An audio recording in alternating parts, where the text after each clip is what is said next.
अस्सलामुअलैकुम। मैं अब्दुल वारिस और आप देख रहे हैं मेरा यूट्यूब चैनल। आज की वीडियो में हमने बात करनी है उन तमाम लोगों के बारे में जो मालिक मकान हैं या किराएदार हैं। ये मसला हमारे यहाँ बहुत गंभीर होता जा रहा है और जब से हमने अफ़गानिस्तान की वॉर में गए, अफ़गानिस्तान की जंग में गए, तब से ये मसला हमारे साथ था कि जब पाकिस्तान के अंदर दहशतगर्दी हो रही थी, वो दहशतगर्द जो है वो पाकिस्तान में किसी का भी मकान किराए पे ले लेते थे, किसी की दुकान किराए पे ले लेते थे।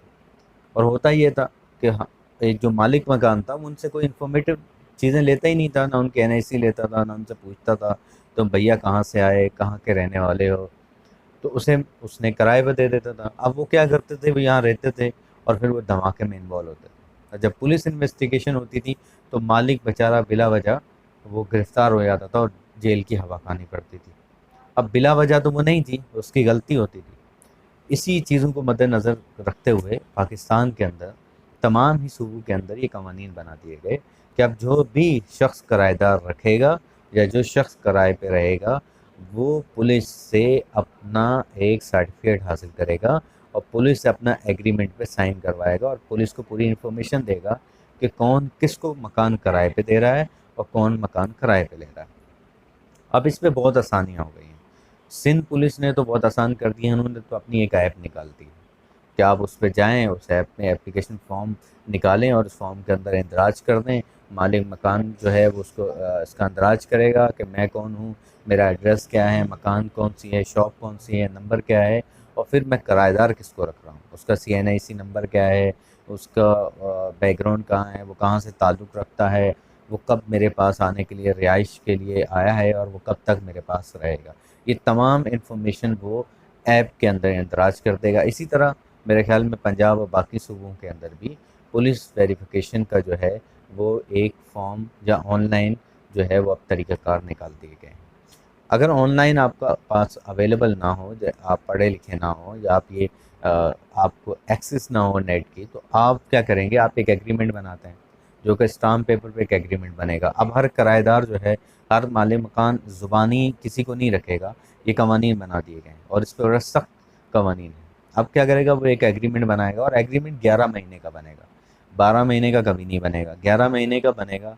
और फिर उस पे तय होगा कि किराया कितना लेगा वो पूरे 11 महीने तक, और 11 महीने तक किराया क्या लेगा, एडवांस वो कितना लेगा, ये सारी चीज़ों का अंदराज होगा। दोनों टैलेंट और जो मालिक मकान हैं उस पे जो है वो उनकी एनआईसियाँ लगेंगी, उस पे उनका पूरा बायोडाटा लिखा जाएगा, फैमिली कितनी है वो लिखी जाएगी, कहाँ से ताल्लुक़ है कितना लिखा जाएगा। फिर उस पे गवाहान के साइन होंगे कि हाँ जी मैं गवाह हूँ कि इन दोनों ने, इसने किराए पे मकान दिया, उसने किराए पे मकान लिया। फिर उसके बाद वो फिज़िकली पुलिस थाने जाएँगे और वहाँ से पुलिस के से जो है वो उसकी स्टैंप लगवाएँगे। अब बहुत से लोगों का एतराज़ होता था कि जी पुलिस थाने जाते हैं, वो तो पैसे माँगते हैं, वो तो ऐसे स्टाम्प भी नहीं लगा के देते, वेरीफ़ाई नहीं करके देते। तो इन सारी चीज़ों को मद्देनज़र रखते हुए तमाम सूबों की पुलिस ने ऑनलाइन ऐप निकाल दी हैं और ऑनलाइन फ़ॉर्म निकाल दिए हैं। आप अपना एग्रीमेंट तो वैसे का वैसे ही करेंगे, स्टाम्प पेपर पे करेंगे, नोटिस पब्लिक की स्टैंप लगेगी, वेरीफ़ाई होगा, गवाहान होंगे, वो आप अपने पास रखेंगे और आप फिर ऑनलाइन फॉर्म फिल कर देंगे। तो इससे क्या होगा कि आप बाद में आने वाली कानूनी पेचीदगियों से बच जाएँगे। फ़र्ज़ करें एक मालिक मकान है, वो कहता है जी मैंने तो ये मकान 10,000 किराए पे दिया था। किराएदार कहता है नहीं जी 5,000 पे दिया था। अब उन दोनों की लड़ाई हो जाती है, गुत्तम-गुत्ता हो जाते हैं। तो एक रिटन डॉक्यूमेंट्स जो है वो हमेशा ही एक एविडेंस के तौर पे पेश किया जाता है। जी हाँ जी, इस पे दोनों पार्टियाँ एग्री थी और इतना एडवांस दिया हुआ है। किराएदार ने, मालिक मकान कहता है जी मुझे तो एडवांस ही नहीं दिया हुआ। तो वो एक रिटन एग्रीमेंट जो है वो एविडेंस है कि भाई इसने एडवांस दिया है कि नहीं दिया। अब एक किराएदार है, और ऐसे केस बहुत से सुनने में आए, किराएदार है वो घर पे काबिज़ होके बैठ गया, बोला मैं तो नहीं जाऊँगा, मकान तो मेरा है, मैं नहीं जा रहा, आपने तो मुझे दे दिया। कैसे दे दिया भाई? अब वो किराएदार को निकालना भी अज़ाब बन जाता है। तो उसके लिए भी अगर आपके पास वो एग्रीमेंट मौजूद है और आपने 11 महीने का एग्रीमेंट किया है, तो किराएदार का हक ही नहीं बनता कि वो आपके मकान में रह सके। तो आपने एक चीज़ लाज़मी करनी है, आपने एग्रीमेंट करना है 11 महीने का, उसमें सारी चीज़ें जो है वो रिटर्न में लिखनी है, नोटिस पब्लिक से वेरीफ़ाई होगा, पुलिस से आप स्टैम्प लगवाएँगे। अगर आप फ़िज़िकली थाने नहीं जा सकते तो ऑनलाइन फ़ॉर्म फिल करेंगे, उसमें अपनी तमाम तर इन्फॉर्मेशन देंगे, मैं कौन हूँ, मैं मकान का दे रहा हूँ रेंट पे, और जो किराएदार है उसका पूरा जो है वो बायोडाटा क्या है। इससे क्या होगा कि कल को वो किराएदार अगर कोई किसी इलीगल एक्टिविटीज़ में इन्वॉल्व होता है तो आप तो सेफ़ हो गए, आप बच गए। तो इस्लाम भी यही कहता है, इस्लाम की तालीमात भी यही हैं कि जो भी एग्रीमेंट हो वो रिटन में हो, और रिटन एग्रीमेंट बहुत ही अहम हुआ करता है। ज़ुबानी तो तब तक है जब तक दोनों लोग उस बात पे एग्रीड हैं, जब तक दोनों लोग माने हुए हैं। लेकिन रिटन डॉक्यूमेंट्स में अगर एक भी शख्स बदल सकता है तो उस एग्रीमेंट में कोई फ़र्क नहीं पड़ेगा।